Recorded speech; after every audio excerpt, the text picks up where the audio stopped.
Carta de ensino número 4, de Dave Robertson. Dependa da graça.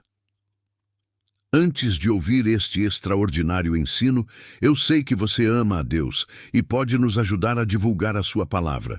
Por isso eu peço a você que pense em algumas pessoas e compartilhe com ela este ensino. Fazendo isso, você será recompensado porque está fazendo parte da comissão de divulgar as boas novas. Pode ser que quem vai receber esteja precisando de uma palavra de esperança. E também, se desejar, clique no botão do joinha e se inscreva no nosso canal. Agora sim, vamos ouvir este maravilhoso ensino. Querido amigo, você deve se lembrar de quantas vezes eu já fiz referência às minhas experiências de entrar em um novo e poderoso lugar de paz em Deus.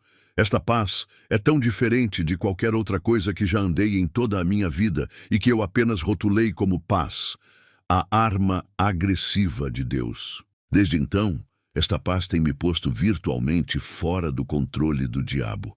Eu gostaria de ajudar a todos para entenderem como entrar e andar nesta paz sobrenatural da qual eu estou falando, pois se abriu todo um canal de Deus para mim, que é maravilhoso. Este novo canal parece ser tal lugar em Deus onde o diabo não pode me manipular, pressionar ou enganar. É também um lugar onde eu sou capaz de ouvir as respostas das questões que eu tenho feito a Deus por muitos anos. Até agora, eu posso dizer que Deus fala comigo por completo. Contudo, eu frequentemente era incapaz de ouvi-lo por causa dos cuidados desta vida, que ainda eram poderosíssimos, ocupando bem o lugar onde o Espírito Santo se comunica comigo. Ultimamente, o Espírito Santo tem me falado sobre o quanto ele deseja que nós andemos na sua paz agressiva incessantemente no dia a dia. Ele não apenas quer que possamos sobreviver aos assaltos furiosos do inimigo contra nós, mas também superar tudo o que o inferno lança contra nós para sairmos do outro lado sempre vitoriosos.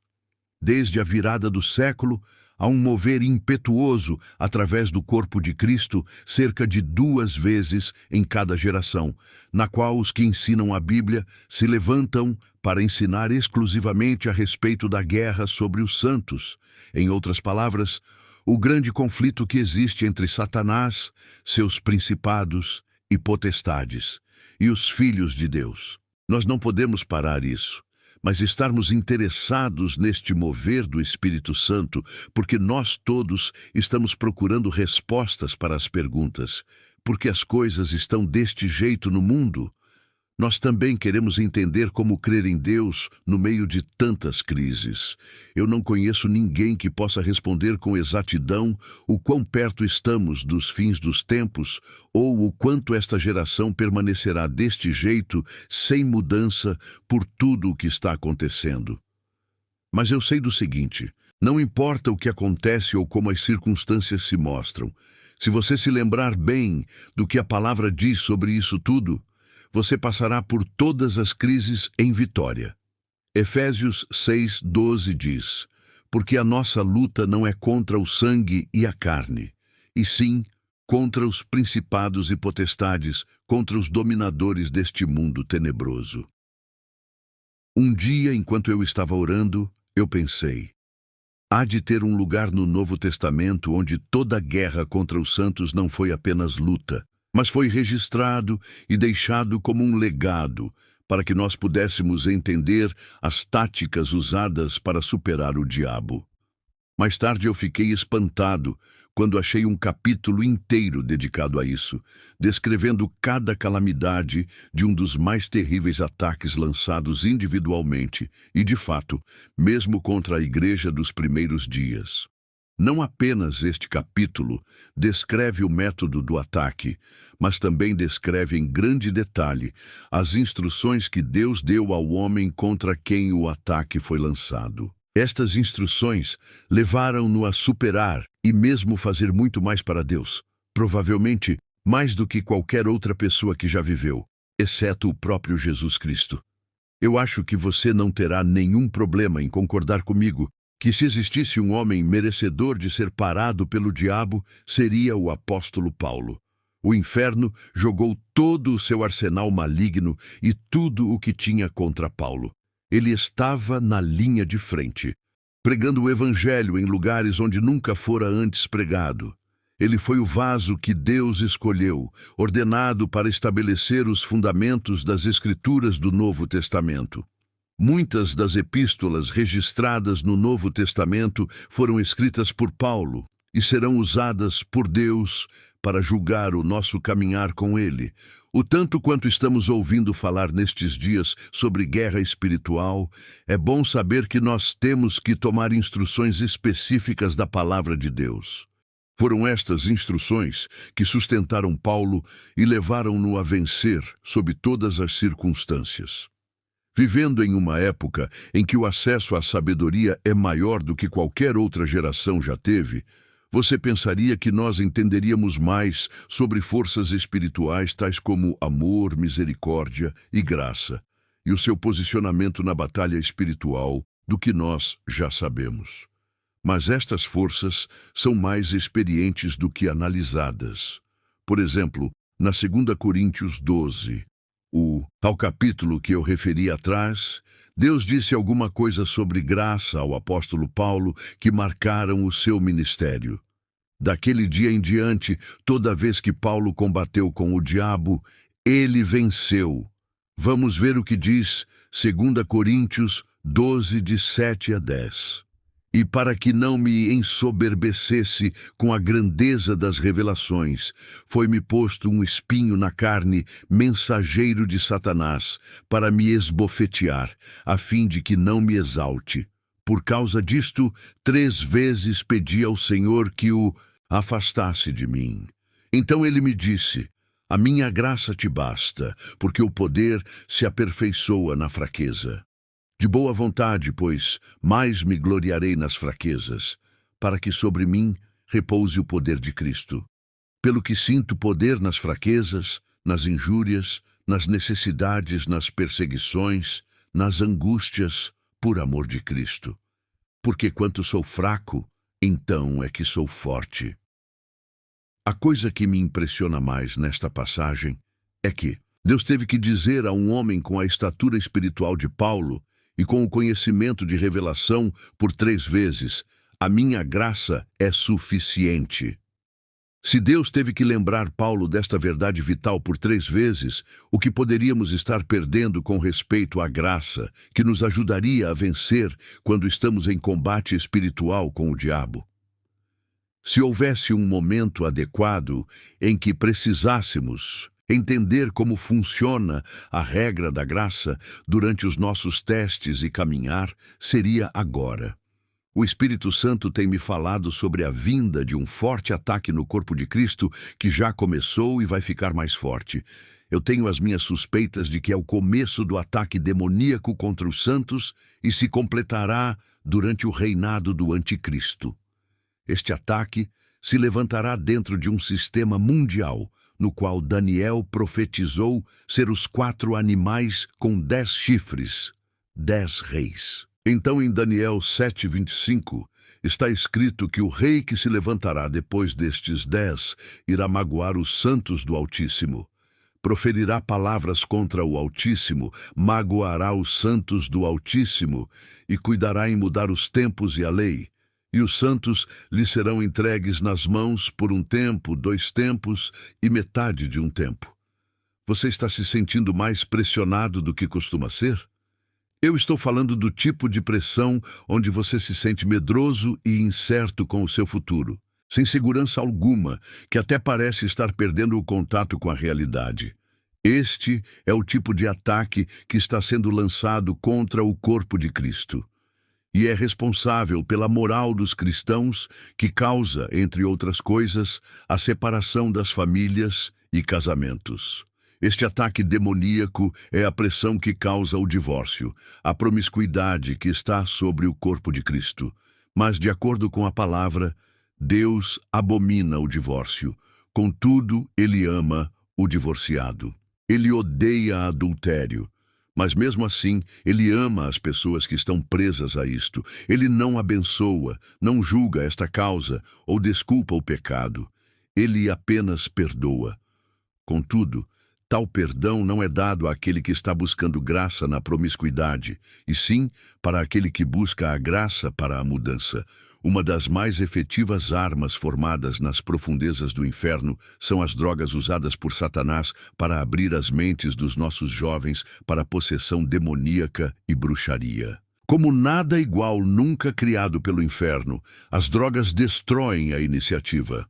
Além de criar uma dependência química, na qual temos sido levados a crer, as drogas criam uma dependência emocional em todo o mundo satanicamente, controlado pela luxúria e depravação. Quando uma pessoa começa a ser doutrinada para usar drogas, tais drogas parecem levá-la para o céu. Mas, na verdade, as drogas a levarão ao caminho direto para o inferno. Então, por favor, acredite quando eu digo que, se houvesse um tempo em que nós precisaríamos entender o quanto devemos nos fortalecer contra o inimigo e descobrir o papel da graça para nós, seria agora. É por isso que eu quero que nós entendamos o ataque demoníaco contra o apóstolo Paulo, descrito em 2 Coríntios 12. Isso nos ajudará a entender o quão forte é a graça verdadeira e o seu papel dentro da batalha espiritual.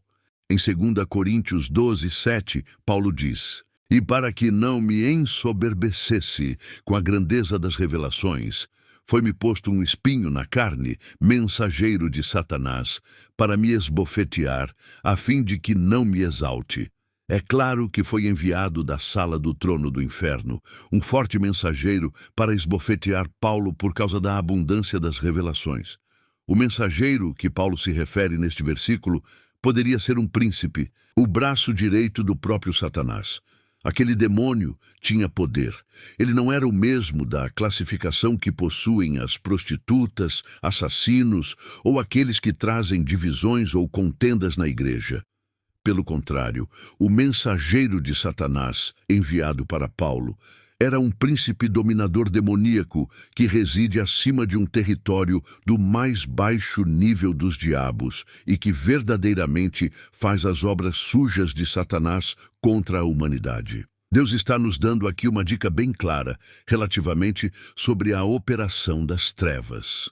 Por exemplo, está previsto para uma igreja, um grupo de pessoas, ou mesmo para uma única pessoa começar a fazer ondas na região espiritual por causa da oração. Muita oração, ou por dar muito. Quando isto acontece, os principados sobre aquele território específico irão imediatamente despachar um grupo do mais baixo nível de demônios para pressionar, importunar e atormentar. O objetivo deles é separar a igreja ou causar ao grupo um tremendo estresse emocional para que venham orar juntos por causa das coisas ruins que estão sentindo.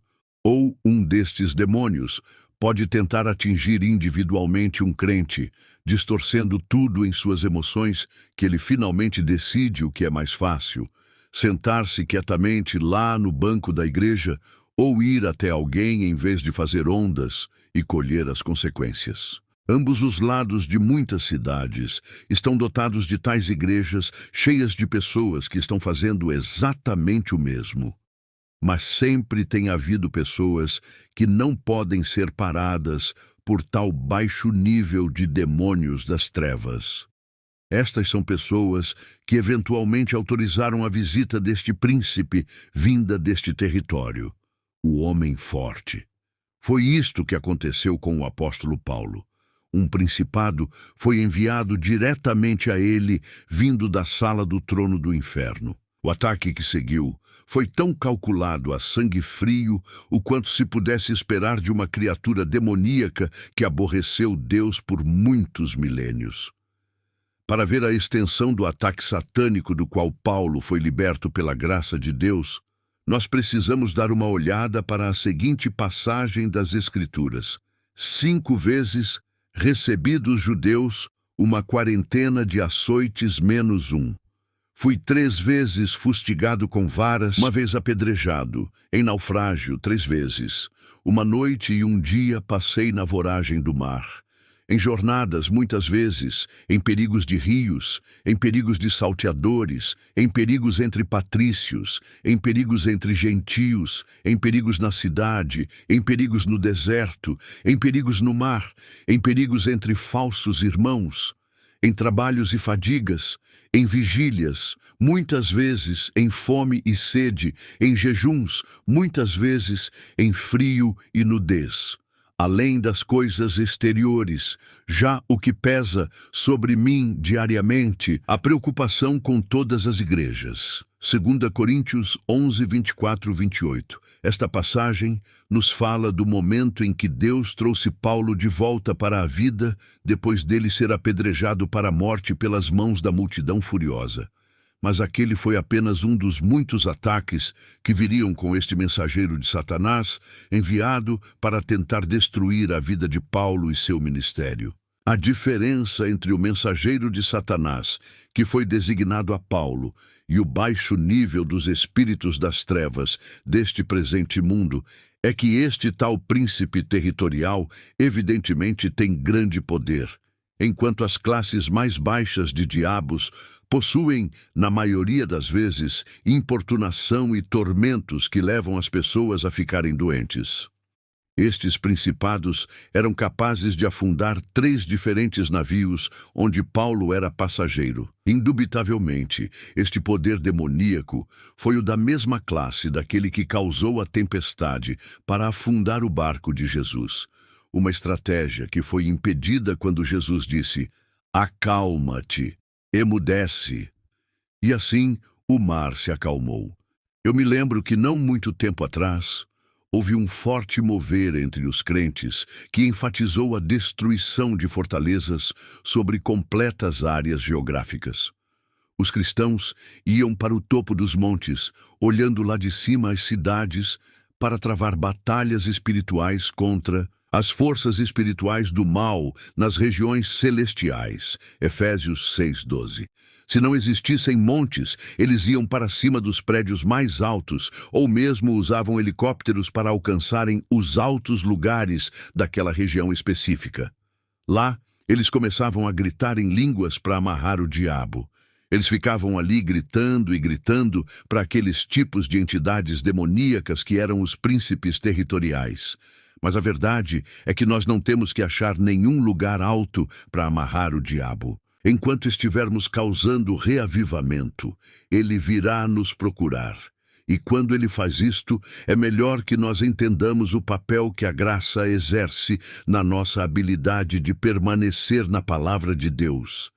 As igrejas estão cheias de pessoas que têm sido afligidas pelos baixos níveis destes espíritos de enfermidade e não sabemos nem ao menos como deixá-las livres. É bom que nossas igrejas tenham sessões de cadeira de rodas e sessões de surdos, mas todos os domingos essas pessoas sairão da mesma maneira que entraram. Eu não estou dizendo que todas as enfermidades são um resultado direto da presença destes espíritos malignos que causam enfermidades, mas muitos são. Você pode imaginar o que aconteceria se Deus, de repente, fosse capaz de abrir as janelas do céu e permitir as suas obras miraculosas com o poder de cura fluindo livremente? Pessoas que foram confinadas a uma cadeira de rodas poderiam ficar em pé subitamente e começar a andar, e uma pessoa completamente surda começar a ouvir. O que você pensaria que estaria previsto para acontecer depois de tal evento sobrenatural? Eu vou lhe dizer o que aconteceria. Se um pastor, um grupo de pessoas ou um simples crente começasse a operar no reino espiritual com autoridade que forçasse estes baixos níveis de espíritos de enfermidade a saírem, as pessoas que fossem surdas ou confinadas a uma cadeira de rodas iriam se infiltrar naquela comunidade e começar a afetar drasticamente a todos que os conhecessem antes daquele milagre. Se isso se mantivesse, não seria muito antes do reavivamento. Pessoas vêm de todo lado do país quando o poder de Deus está verdadeiramente libertando.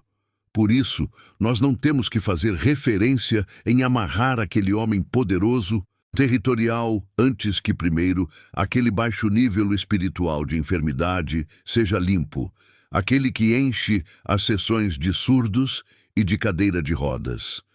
Assim que começarmos a fazer isto, não será preciso procurar aquele homem forte, ele virá nos procurar, porque o reavivamento virá inevitavelmente. Não importa qual tipo de ataque demoníaco venha contra nós, a mensagem de Deus é a mesma. O baixo nível destes espíritos de enfermidade pode tentar lhe importunar, atormentar ou causar discórdia e divisão em sua vida. Ou como o apóstolo Paulo, você pode ter autorizado um ataque vindo deste príncipe territorial com o poder de modificar o clima, como o mensageiro de Satanás fez quando afundou 3 navios com seus esforços para destruir Paulo. Mas seja lá qual for o ataque demoníaco que você tenha que lidar, lembre-se sempre disto. Deus disse a Paulo a mesma coisa em 3 diferentes ocasiões, a fim de sustentá-lo. A minha graça te basta. Eu levei um tempo para entender esta verdade, mas quando finalmente entendi, eu gritei, aleluia! Agora, veja o que Paulo diz em 2 Coríntios 12:9. Então ele me disse, a minha graça te basta, porque o poder se aperfeiçoa na fraqueza. De boa vontade, pois mais me gloriarei nas fraquezas, para que sobre mim repouse o poder de Cristo. Quando Deus disse a Paulo que o poder se aperfeiçoa na fraqueza, a fraqueza que ele se referiu não era nenhuma qualidade na vida dele que o fez dependente da carne, mas sim ser dependente do Espírito Santo. Veja, Paulo estava engajado em uma batalha espiritual, do mesmo jeito que estamos hoje.